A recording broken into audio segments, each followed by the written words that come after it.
여러분에게 묻겠습니다. 여러분은 현재 노후 준비 어디까지 되셨나요? 노후 준비가 되지 않아 70 이후 빈곤하게 사는 사람들에게는 공통점이 있었습니다. 그냥 열심히 일만 했다. 앞으로 내가 어떻게 살지 생각해 보지 않았다. 열심히 일만 하면 노후는 편안할 줄 알았다.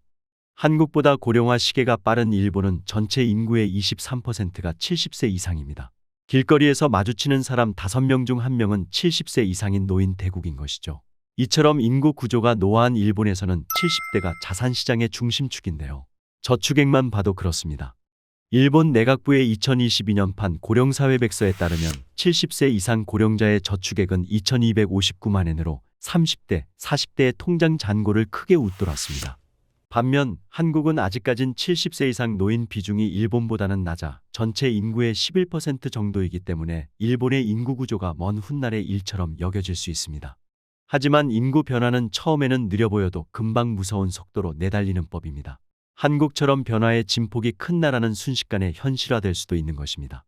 칠순거지, 은퇴파산이라는 단어가 다소 생소할 수도 있지만 중요한 사실은 이런 문제들이 나에게도 언젠가는 적용될 수 있다는 것입니다. 노후에 파산을 하는 이유는 다양합니다. 먼저 노후에는 부채 문제가 파산의 가장 큰 이유 중 하나인데요.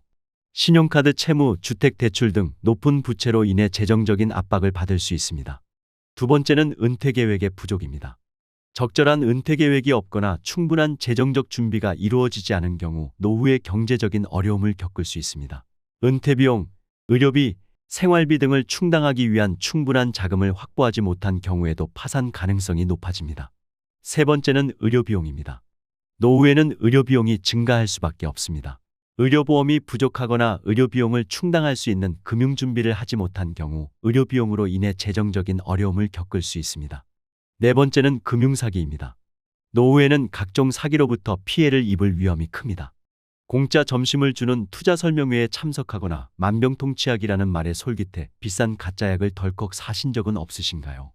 이처럼 노후에는 거짓과 진실을 구분하는 전층내섬엽 반응 저하로 인해 사기성 투자나 보이스피싱, 사기성 금융상품 등에 더 쉽게 노출됩니다. 다섯 번째는 소득 감소입니다. 노후에는 소득 감소가 발생할 수 있습니다.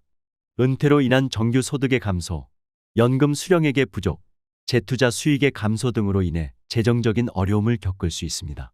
여섯 번째는 가족 상황의 변화입니다. 가족 상황의 변화도 노후 파산의 원인이 될 수 있는데요. 가족 구성원의 사망, 이혼, 의료비용 등 가족 사정으로 인해 재정적인 어려움을 겪을 수 있습니다. 그러면 지금부터 7, 80대를 궁핍하게 살지 않기 위해 60대 이후에는 반드시 해야 할 일 4가지를 소개해드리겠습니다. 1. 우물자산과 고가자산을 따로 관리하라. 노후재정 전문가에 따르면 60대 이후부터는 필수 생활비를 꺼내 쓰는 우물자산과 비정기적으로 필요할 때 꺼내 쓸 수 있도록 평상시에는 쟁겨두는 고가자산을 함께 만들어놔야 한다고 조언합니다. 가뭄에도 마르지 않고 물이 나오는 우물처럼 탄탄한 현금 흐름을 만들어 놓고 만약 부족하다면 곳간에서 꺼내서 우물에 보충해 줄 수 있어야 한다는 것이죠. 우물과 곳간으로 자산을 나눠서 관리하면 노후 생활비 관리에 대한 고민이 줄어들 수 있다고 합니다. 대표적인 우물형 자산은 국민연금, 주택연금, 연금보험 등으로 종신 형태의 연금 자산을 말하는데 다만 우물을 어떻게 만들지는 계획과 설계가 필요한데요. 지속적인 현금 흐름을 가진 자산이라는 것은 부득이한 경우에도 계속 돈이 나와야 한다는 것인데 우물을 얼마나 깊게 팔지 혹은 어떻게 할지는 본인의 상황에 맞게 계획하는 것이 필요합니다. 2. 일하는 기간을 최대한 연장하라. 여러분은 노후 준비라는 말을 가장 많이 말하기 시작하는 연령대가 언제인지 아십니까? 놀랍게도 60대가 아닌 30대라고 합니다. 그러나 이들이 말하는 노후 준비는 본인들의 노후가 아닌 자신 부모님의 상황이라고 하는데요.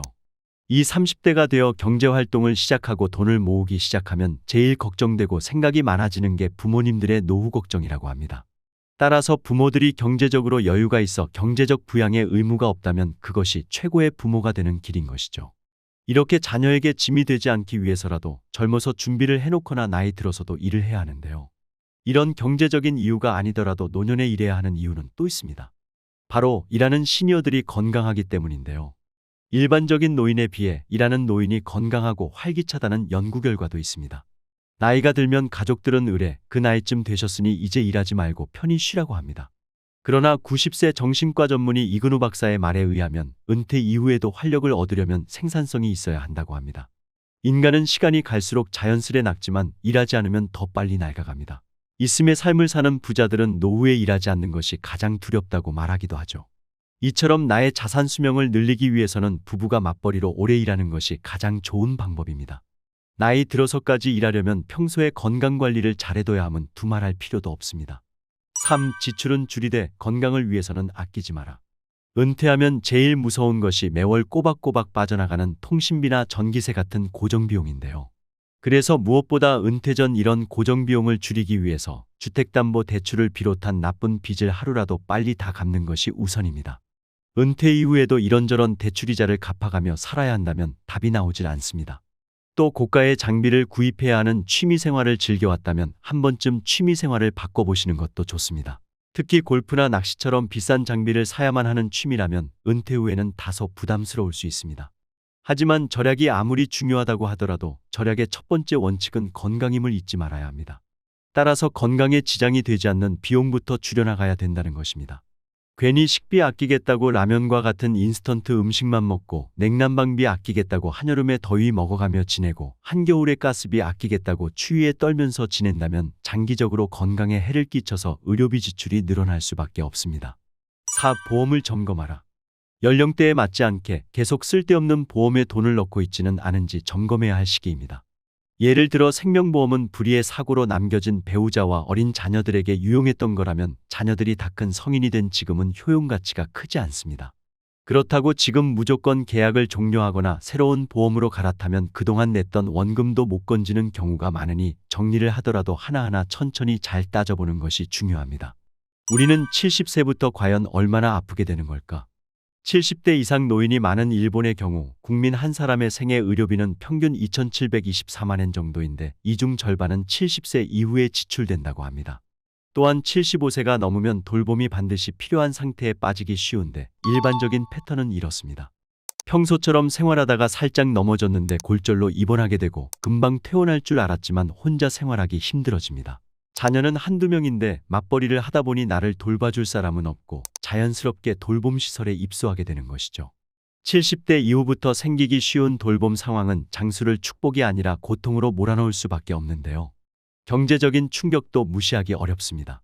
돌봄 상태가 되면 생활비 절약은 사실상 불가능하기 때문입니다.